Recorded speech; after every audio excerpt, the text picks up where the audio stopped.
They come into work and they want to talk about work. They don't want to talk about what happened yesterday. If everybody wants to go to New York, but they don't want to go to New York, they're still going to New York because they do not want to ruffle feathers. They are more risk averse. Expressives, they're already in the damn car honking the horn. What are we waiting on? Let's get there. I don't care where we stay. I don't care. I can buy clothes when I get there. That's why Analyticals sometimes can come across as rigid, nitpicky, not flexible, because they've done their homework. If you don't understand that 75% of the people that you interact with communicate differently than you, that's when you're creating those gaps in those relationships. Every day in every organization, miscommunication takes place. It costs relationships, it costs money, it costs results, and what most people don't realize is that they are the problem. Now here's the good news. The good news is once you understand communication and you understand the different styles, you can go from being the problem to being the solution. Research actually shows that 75% of the people we come in contact with don't communicate the way that we communicate. And so if you don't realize that or understand that or leverage that, you could actually be creating gaps, not bridges, in relationships 75% of the time. Stick with me as I walk through these 4 communication styles and how you can leverage them to create better communication and better results within your organization starting today. I'm Chad Carden, founder of the Carden Group, and I've worked with leaders across the globe to understand communication styles, to understand how communication styles show up, and more importantly, how to implement and leverage the flexibility to work with others to drive stronger working relationships, engagement, and better fulfillment. First, let's start off by looking at what are the benefits of communication and why is communication so important? Well, let me read you some stats that come from the data that we did our research on, is that 86% of people, employees and leaders, blame workplace failures to poor communication. 86% of people actually think that communication is at the apex of all their failures within inside of organizations. That's interesting. 72% of business leaders believe that effective communication has increased their team's productivity. 72% says the better communication, the better the productivity. Another one, 57% of global employees indicate that communication is the most desirable skill for potential recruits, which means there's a lot of different things and aspects to a job, but communication shows up at the top of the list 57% of the time. 63% of people believe that wasted time is one of the worst consequences of poor communication. Daily impact. 97% of workers state that daily tasks are influenced by the quality of their workplace communications and strategies, and 33% of people feel that poor internal communication negatively impacts their morale. That just shows that communication is vital to create an environment that people thrive in, that results can grow in, and that could create a place for people to continue to work better together, higher engagement, and more fulfillment. Again, let's dive into this. So there are 4 styles. This comes from TRACOM. This comes from 3 decades of validation studies, and it doesn't talk about personality. This is not a DISC or a Myers-Briggs. It overlaps in some things, but this is more about how people communicate. It's not the reason or rationale behind it. It's the predictable patterns of behavior that you can observe in people that can help you identify styles. So if you look at this thing, let's take a look at the x-axis. So on the x-axis, we have people that are more what we call tell-oriented people. These are people that are comfortable holding the microphone in conversations naturally. They show up, they like to hold the microphone, they might be more opinionated, they might be louder, they might talk faster, but these people are completely comfortable in a talk-tell setting. You have people on the other end of this that are more ask-oriented people. These are people that if you want to involve them in the conversation, you have to give them the microphone. They won't naturally take it. They're the people that might be quieter, that might be softer spoken, that might be less opinionated, that might be people that aren't necessarily going to speak up unless you give them the opportunity and they feel comfortable. And again, this is a range here. There are people who are all the way over here, there are people who are all the way over here, and there are people who are out throughout the middle. As we go through this, just begin to think about your style. That's really the first thing, is understanding your style. The second thing is, how do you work with other styles? Okay? So now let's go to the y-axis. On the y-axis, there are people who are more controlled. These are task-oriented people. They're results-oriented people. They're not really people, which that's on the bottom of this axis, which is there are people down here who are more emote or people-focused. So these people might be more enthusiastic. They might be less detail-oriented. These people want a lot of the details, want to know the facts, want to get down to what is reality, and not necessarily down here. These people are more theory-based, more people, and just more decisions maybe made based on gut as they move forward. So when you look at this and you divide these into 4 styles, what you find is that each quadrant has its own unique way that they show up. And once you understand that, you can help enhance that. Let me dive into it just a minute. So if you have people who are more controlled and more tell-oriented people, these people are called drivers. I did not graduate with a degree in penmanship or spelling, but if I can overcome it, so can you. Just hang with me for about 15 minutes, all right? So these people are drivers. These people are people that are very task-driven, very let's get down to business, very results-oriented. They come into work and they want to talk about work. They don't want to talk about what happened yesterday. They don't want to talk about the weekend. They don't want to talk about what they're doing after work. These are 3 things we got to get done today. Where is this particular project at? Where are we at with this task? Where are we at with this initiative? They want to immediately dive in to work. These people get frustrated when you start talking, not that they're cold-hearted. They'll talk about the weekend and the evening and what happens after work. They'll talk about that after we establish the business. These people can be seen as results-oriented. They can also be seen sometimes and perceived as ruthless, dominating, overbearing, right? And again, each of these styles have their strengths, but they also have their areas of opportunity or their gaps. Strengths are what their intentions are. So their intent is to be results-oriented. Their intent is to drive things forward. Their intent is to get down to business. Their gaps or their areas of opportunity is how they might be perceived by others, which they could be perceived as ruthless, dominant. Don't mean they are, but they could be perceived as that. So those are drivers, more controlled, more tell-oriented people. The more tell-oriented people and the more emote people are our expressives. And our expressives are our promoters of people. They make a lot of decisions based on gut. They don't really care about the details. They're more interested in kind of, if they like what they see, they're just gonna run with it. They're not necessarily gonna pay attention to all the minute little things that need to happen to get them to where they wanna go in the end game. These are also people that walk in and they need a cup of coffee. They want to talk about things. They don't necessarily want to get down to work. They do want to talk about what happened last night. They do want to talk about what happened over the weekend. They do want to know about your kids. They want to tell you about their kids and everything that's going on there. So these people are different in that way, that these people, when they come to work, they need a little bit of time to warm up and get into work. These people just can dive right into it as we move forward. So next, we have moat and we have ask-oriented people. These people are amiables. The amiables are people who are more loyal people. They're group-oriented. They want to make sure that everybody gets along. They're more of the kumbaya people as you go forward. And then you have your analyticals. It doesn't mean that they're anal. It just means that they are more analytical in their thought process. These people are more controlled and more ask-oriented. These are your detailed people. These are the people that need all the facts before they make a decision.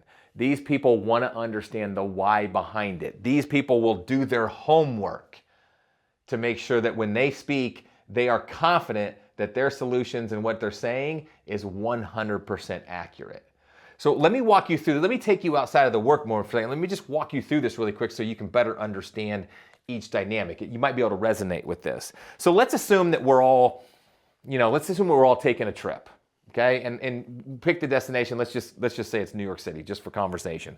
All right, so we're all taking a trip for New York City. Each one of these would approach that in a completely different way.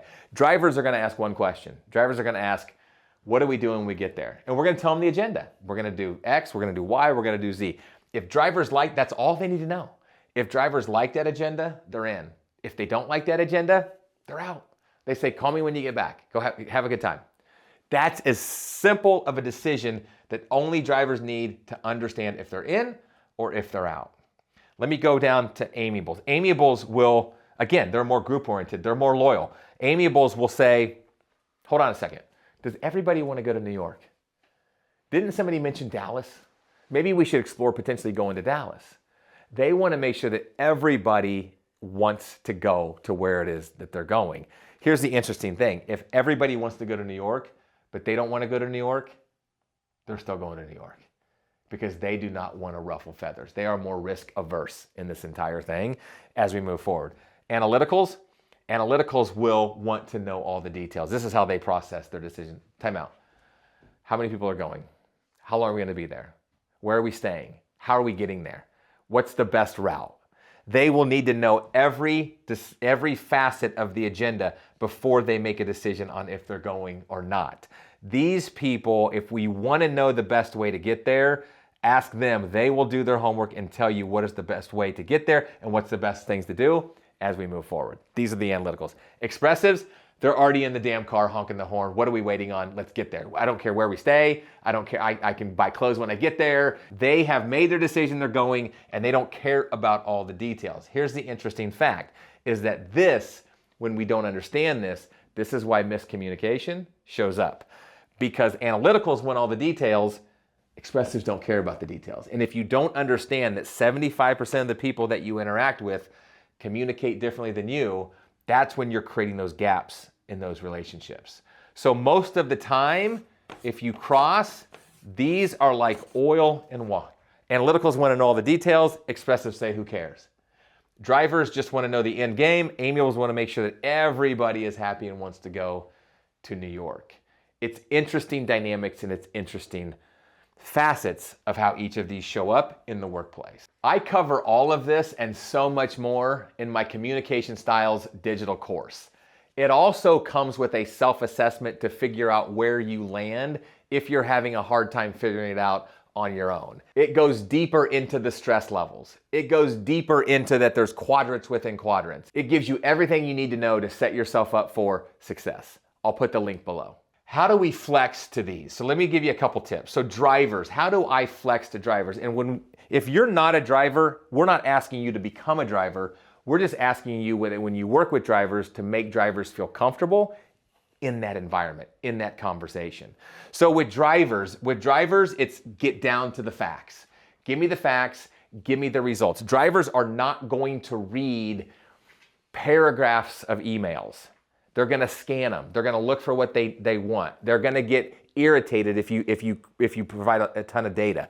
So with drivers, if you feel the need, analyticals, to provide them all that data, take some of the highlights and bring them to the top. Maybe give them bullet points. Listen, there's a lot here. Here are the 3 things that you need to take away. That's all they're going to look at, all right? You can also tell drivers pretty easily in communication, especially written communication, because they'll take the entire body of the email and put it in the subject line, right? They'll say, hey, we need to meet at 3 o'clock today to talk about this project. Thank you. Boom, it's in the subject line. Or in a text message, it's minimal response, which frustrates expressives because expressives are emoticons and they hope your day's going well and how things are going. So when they sometimes text drivers, they get back a got it, or they get back a okay, or they get back a yep, and they don't feel validated because, again, there's no flex here as we go. Drivers don't need all that additional fluff. So get to the facts, get to the end game, give them what they need, and get out of their way. Now, expressives. How do you flex to expressives? You have to tolerate digressions.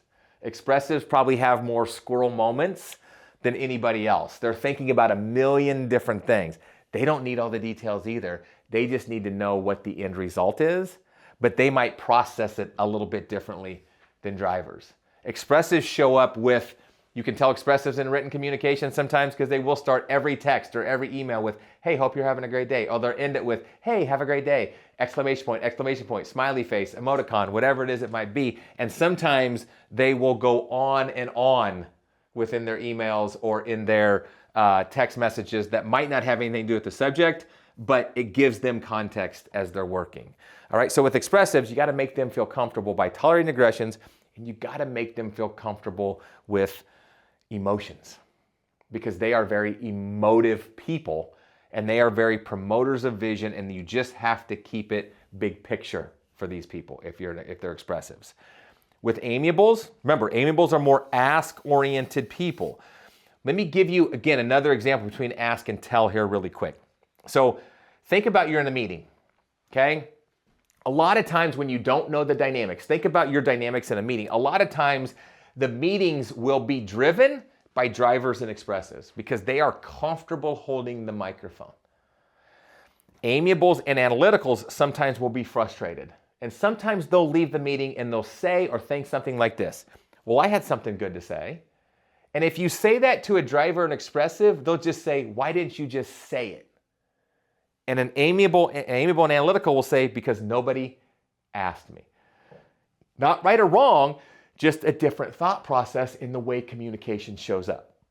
So with amiables, you have to slow down a little bit. You have to make them feel comfortable in the situation.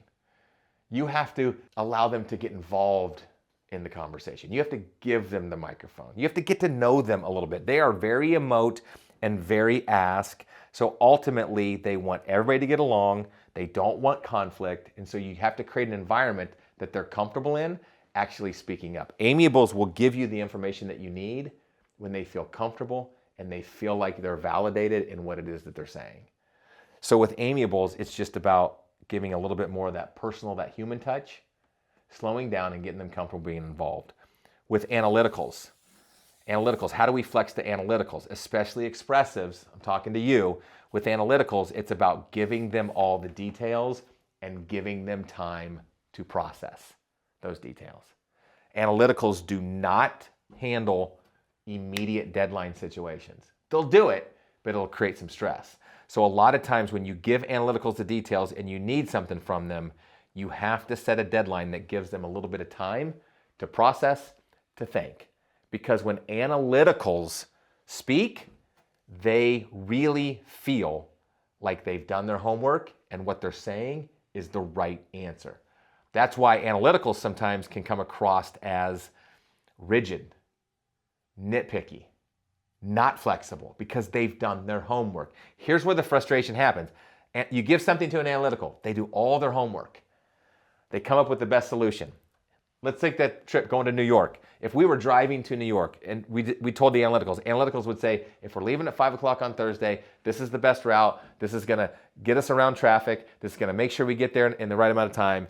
And an expressive will come over the top and said, I went to New York 6 months ago. We drove and we didn't take that route. I don't think that's the best route.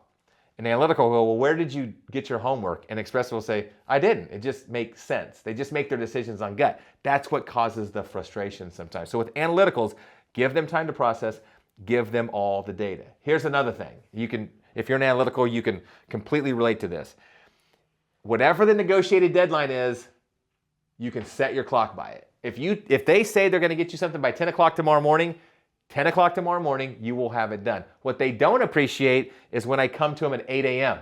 and ask them about it. Because you know what they're saying? They might not say it out loud, but you know what they're thinking? It's not 10. It's only 8. We said 10. So whatever you negotiate with them, you can set your clock by it. They will get it to you, but they get frustrated when we sometimes come over the top and ask them before they said they would get it to us. So those are analyticals. Couple other things on these. How we handle stress is interesting. When drivers are stressed, they command or take over. Get the hell out of my way, I'm gonna get it done. They just want the end game. They want results. When expressives are stressed, they sometimes attack or confront. Their emotion goes from 0 to 100. You bring fire, they're bringing gasoline. You wanna go? Let's go.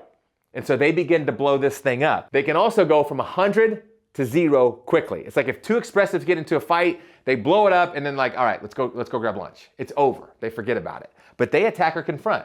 They want to sometimes just validate or get in. Amiables, when amiables are stressed, they acquiesce or go along.